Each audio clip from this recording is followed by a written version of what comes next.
It has no taste, color, or smell, and we often look right through it. It covers over 70% of the Earth, cycling from the oceans and rivers to the clouds and back again. It even makes up about 60% of our bodies.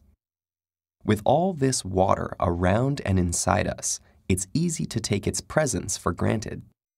But in the rest of the solar system, liquid water is almost impossible to find.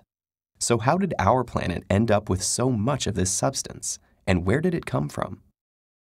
As you probably know, a water molecule consists of two basic parts. Hydrogen, the simplest of all elements, has been around since close to the beginning of our universe. Oxygen entered the scene several 100 million years later, after stars began to form. The massive pressure at the center of these fiery infernos was so great that hydrogen atoms fused together to form helium. Helium, in turn, fused to form heavier elements like beryllium, carbon, and oxygen in a process known as nucleosynthesis.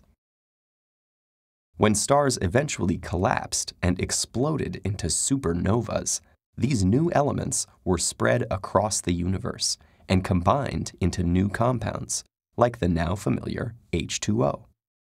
These water molecules were present in the dusty cloud that formed our solar system, and more collided with our planet after its formation. But there's a big question that we don't have the answer to.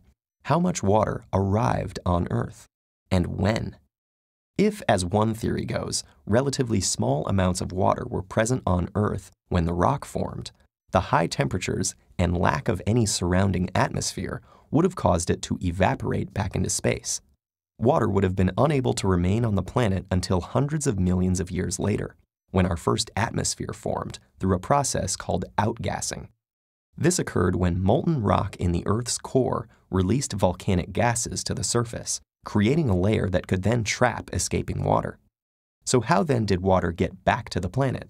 Scientists have long suspected that much of it was brought by ice-bearing comets, or more likely, asteroids that bombarded the Earth over millions of years. Recent research has challenged this theory. In examining carbonaceous chondrite meteorites that formed shortly after the birth of our solar system, scientists have found that not only did they contain water, but their mineral chemical composition matched rocks on Earth and samples from an asteroid that formed at the same time as our planet. This suggests that the Earth may have accumulated a substantial amount of water early on that was able to stay put despite the lack of an atmosphere, though asteroids may have brought more over the eons. If this turns out to be true, life may have formed much earlier than previously thought. So we do not yet definitively know whether the water on Earth came from its initial formation, later impacts, or some combination of the two. Regardless, the water that runs from our showers, drinking fountains, and faucets is something that didn't just come from a nearby lake or river, but first underwent a cosmic and chaotic journey to get here.